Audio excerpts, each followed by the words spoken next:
Hey friends and revolutionaries, back with a blank set, so that probably means it's time for a not quite ready video. In this case, a not quite ready for Masters of the Universe Classics video. I've been mainly focusing on the Masters of the Universe Classic figures because they're a good size figure to work with, and I've got a few spares and some room to play with. I also have a drive to come up with my own characters for Masters of the Universe Classics. I'll probably do other series as well as I start to get better at it. But for now, we're just doing another not quite ready for Masters of the Universe Classics videos. It's actually serving three things on this video. The first one is to, well, of course, to let you guys see what I'm working on, point and laugh. As I'm sure many of you do. Also, I wanted to take the time to answer a question from the last video from a Mr.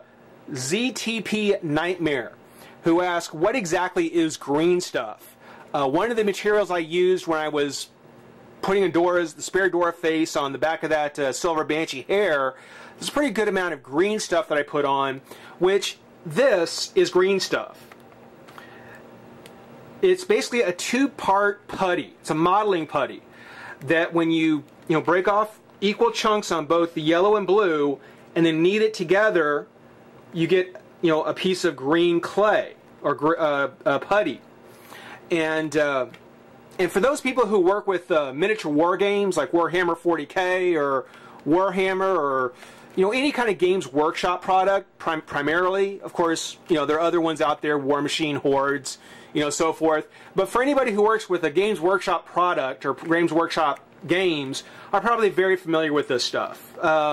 It's a great material to use for sculpting and so forth. I don't think it's used as much by people who work with action figures.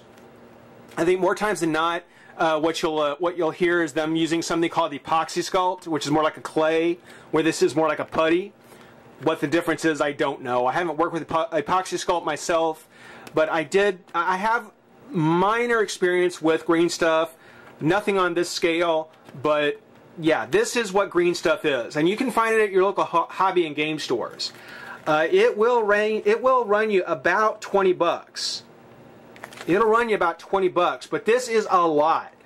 Keep in mind, it doesn't take much green stuff to come up with quite a bit of material to work with. But that's to answer your question. It also is a nice lead-in to Mr. Van Hammer. Van Hammer, become a good friend of mine on YouTube. He actually does custom work on Warhammer 40K miniatures, particularly Space Wolves. So if you're big into seeing customs, maybe not necessarily custom figures, but just original pieces, like original sculpts, check him out. I'll put a link to his channel in the description. Van Hammer, great sculpting work, dude. I can't wait to hear how things went with the contest. I know that you deserve one of those golden daemons, man. You definitely deserve it. He's having a contest, by the way, because this weekend was apparently a Games Workshop tournament, and he's invited everyone who plays Warhammer that's going to be at that tournament to snap a picture of him in a Find Van Hammer contest. Now, of course, not all of us were able to go, so he basically opened it up for the rest of us to say, well, if you can do a response video saying how we found his channel. He's up to 1,800, almost 2,000 by now, I'm sure. Definitely deserved. I'm glad I found you. He's going to have a contest to do like a custom figure, possibly. Very, very cool. I believe I found you, Van, through one of the review spots meet and greets, I believe. So actually, thank you to the review spot for the meet and greet. And Van, this is my response video for the How Do I Find Van Hammer. And again, I'll put a link to his channel. For those guys for you guys who haven't found him yet, check it out. You will be very entertained to see the kind of things he puts together. They're fantastic. In this case, getting back to the banging cameras around to the not quite ready Masters of the Universe Classic figures. What I did this week was I took the spare parts from Bo. Remember, I got a second bow to do the new Adventures He-Man. I got a second He-Man from the Toys R Us exclusive He-Man and Superman 2-pack. It's one I bought a while ago. They've been sold out since. And took a spare Skeletor from the Skeletor and Lex Luthor 2-pack, which there's still plenty of.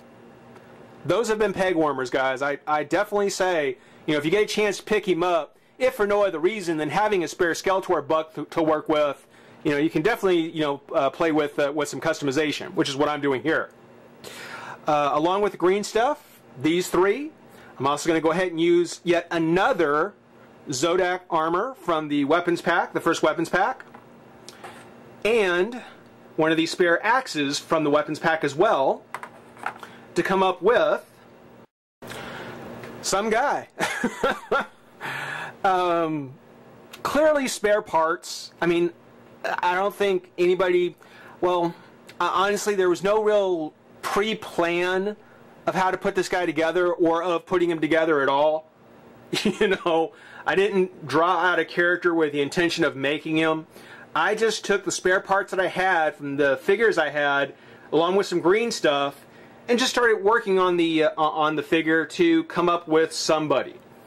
The other figure that's going to come off it using the other bow head is going to make much more sense. He's much more intentionally made. This one, again, just kind of grew organically from the spare parts that I had to kind of work with, and the green stuff that I want to kind of learn to play with. But you can see, there's Bo's head in there. The pink Zodak armor.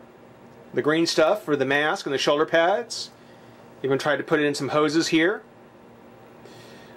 You can see that he's got Hordak shorts, which, not going to give anything away why he's got those on, but pretty soon, hopefully, that you'll see why. Took some spare green stuff that I had, just put kind of a strap around his leg.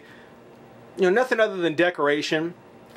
And I swapped out the top of the boots for He-Man and Skeletor. This is still Skeletor's foot that I've put green stuff over.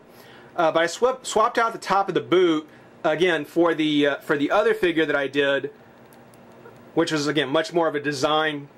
I had a certain vision for that other one. This one, again, just sort of farting around. Just farting around, figure, what can I do with what I've got? And, it's not completely even. And certainly the green stuff isn't as smooth as I would have liked it to be. But, hopefully with the paint and some other things that I'll be putting on, it'll start to clean itself up and hopefully look a lot better. Definitely pull everything together once the paint is on. The body is going to get completely repainted from, where I'm standing now. I'm probably going to repaint the entire body. The arm will be repainted. The head will probably stay pretty much the same. Along with redoing the armor, because when you look, except for the foot and that band around his leg, there's not much I did to the body, not much I did to the head. It's all armor. And this is again, the spare armor that came in the weapons pack. I also took the two-handed axe, the one that's copied off of Scareglows. I cut off, part of it and put in a new bottom of the handle, which, depending on what color I decide to paint it, may have more of a metallic sheen on it. Not entirely sure.